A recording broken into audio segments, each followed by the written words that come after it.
વિદ્યાર્થી મિત્રો, હવે ધોરણ 11 સ્વાધ્યાયનો 1.7 એક્ઝામ્પલ છે. એક વિદ્યાર્થી 100 મોટવણી, અહીંયા જોજો, અંડરલાઈન કરું ધ્યાનથી જોજો, ધરાવતા માઇક્રોસ્કોપ વડે માનવ વાળ, એટલે જે આપણા માથા પર જે વાળ હોય છે ની જાડાઈ માપે છે. તે અવલોકનો નોંધે છે અને નક્કી કરે છે કે માઇક્રોસ્કોપના દ્રશ્ય ક્ષેત્રમાં વાળની જાડાઈ કેટલી આપેલી છે. વાળની જાડાઈ 3.5 mm છે. તો વાળની અંદાજિત જાડાઈનું અનુમાન કરો. એટલે આપણે વસ્તુની જે જાડાઈ છે એ શોધવાની છે. અને આ જે આપેલી છે એ અહીંયા જો એક બતાવો, અહીંયા માઇક્રોસ્કોપ આપેલું હોય છે. આ રીતના કોઈ સાધન હોય છે. અહીંયાથી 3 આ રીતના માઇક્રોસ્કોપ આ રીતના સ્ટેન્ડ જેવું આપેલું હોય છે. અહીંયાથી તમે જોતા હોય છે. હવે અહીંયા સ્લાઇડ ઉપર અહીંયા માનવ વાળ મૂકેલો હોય છે. તો આ વાળને અહીંયાથી માઇક્રોસ્કોપમાં જોતા જે જાડાઈ દેખાય છે તે વાળની જાડાઈ કેટલી છે? 3.5. એટલે અહીંયાથી જે વાસ્તવિક વસ્તુ છે, વાસ્તવિક વાળ જે છે, માનવ વાળ હેર, એ અહીંયા આંખમાં, એટલે અહીંયાથી જે પ્રતિબિંબ મળે છે તો તેની જાડાઈ કેટલી મળે છે? વાળની જાડાઈ તો 3.5 મળે છે. તો અહીંયા તમારે જે વાળની જાડાઈ લીધેલી છે માઇક્રોસ્કોપના દ્રશ્ય ક્ષેત્રમાં, તે આપણે કઈ લેવાની છે? પ્રતિબિંબની જાડાઈ લેવાની. આપણે મોટાભાગનું સૂત્ર જોઈશું એટલે વધારે ખ્યાલ આવશે. અહીંયા પ્રતિબિંબની લેવાની છે અને આપણે અંદાજિત જાડાઈ એટલે વાસ્તવિક પ્રતિબિંબ આપણે શોધવાનું છે. વાસ્તવિક જાડાઈ શોધવાની છે અને મોટામણી આપેલી છે. અહીંયા જુઓ, સૌથી પહેલા આપણે સૂત્ર લખીશું એટલે વધારે ખ્યાલ આવશે. તો મોટામણીનું સૂત્ર છે, મોટામણી ઇઝ ઇક્વલ ટુ પ્રતિબિંબની જાડાઈ ભાગ્યા અથવા અપોન વસ્તુની જાડાઈ અથવા વસ્તુની ના હોય તો પ્રતિબિંબ, તો અહીંયા વાસ્તવિક વસ્તુની જાડાઈ લખી શકાય છે. મોટવણી આ થઈ ગઈ. હવે મોટવણીનું મૂલ્ય આપેલું છે, જે આપેલું હોય છે એ પહેલા ડેટા લખતા શીખવાનું છે. તો અહીંયા મોટવણી આપેલી છે તો અહીંયા લખવાનું મોટવણી ઇઝ ઇક્વલ ટુ 100.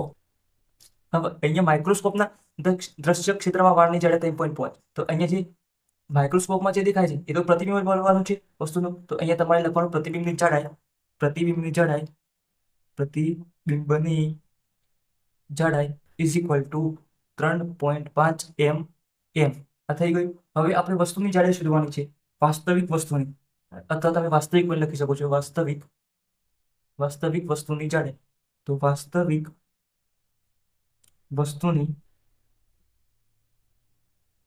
જાડાઈ આપણે શોધવાની છે. તો પ્રશ્ન આવી રીતે સૌથી પહેલા ડેટા લખવાનું શીખવાનું, પછી સૂત્ર મૂકવાનું અને એના અંદર કિંમતો મૂકવાની. તો મોટામણીની કિંમત કેટલી છે? 100 આપેલી છે. 100 ઇઝ ઇક્વલ ટુ પ્રતિબિંબની જાડાઈ શોધી આપેલી છે, પ્રતિબિંબની 3.5. તો 3.5 mm. એકમો લખવાનું ભૂલવાનું નહીં. હવે વાસ્તવિક વસ્તુની જાડાઈ શોધવાની છે. તો અહીંયા લખવાનું વાસ્તવિક વસ્તુની જાડાઈ. હવે જે શોધવાનું હોય એને કરતા બનાવવાનું. તો 3.5 ભાગ્યા વાસ્તવિક વસ્તુની જાડાઈ. આ છેદમાં છે, બરાબરની આ સાઈડ આવે એટલે ઉપર છેદમાંથી અંશમાં આવે અને અંશવાળું છેદમાં જાય. અહીંયા વાસ્તવિક વસ્તુની જાડાઈ ઇઝ ઇક્વલ 3.5 mm અને છેદમાં આવે 100.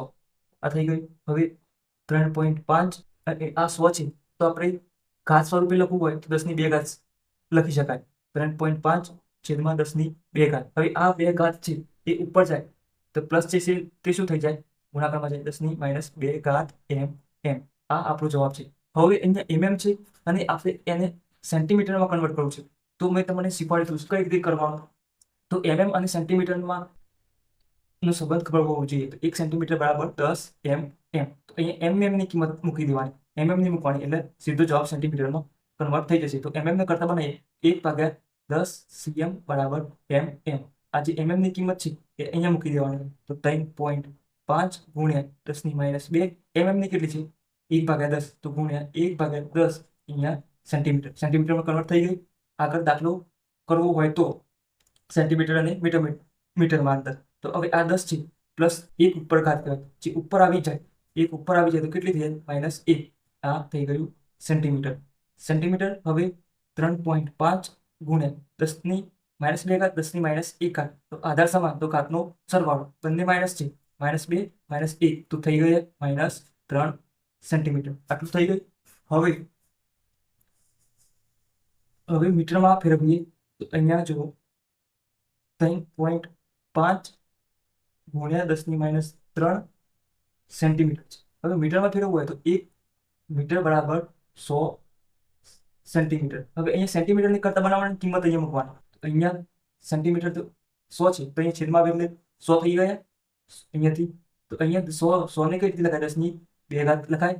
તો અહીંયા આપણે કિંમત મૂકીએ 3.5 ગુણ્યા 10⁻³ cm ની કિંમત અહીંયા મૂકી દઈએ તો કેટલી છે? 1/10². અહીંયા થઈ ગયું મીટર. અહીંયા થઈ ગયું મીટર. હવે આ 10⁻² ઉપર જાય તો 10⁻² ઉપર જાય તો શું થઈ જાય? માઇનસ થઈ જાય. 10⁻² મીટર. તો કેટલા થાય? 3.5 ગુણ્યા 10⁻5 મીટર. આ આપણો મીટરમાં જવાબ રહેશે અને સેન્ટીમીટરમાં જવાબ આ છે અને mm માં જવાબ આ છે. 3 જવાબો